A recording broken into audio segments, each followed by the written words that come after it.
Hello everyone, in this video I'm going to show you how to change passcode on iPhone. So if you want to change your iPhone passcode, here is a tips and a quick method on how to get it done. The first thing you have to do, you have to open your settings. Once you open it, then you scroll down to Face ID and passcode, then you tap on it, then you input your passcode, which is the current passcode.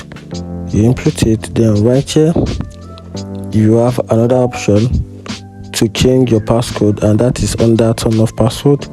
Just tap on change passcode, then you input your old passcode, which is this code. Then right here you have to add a new passcode.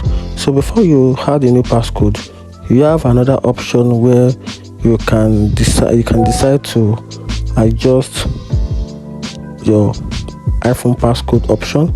Just tap on passcode option, tap on it. Then right here you can set a custom alphanumeric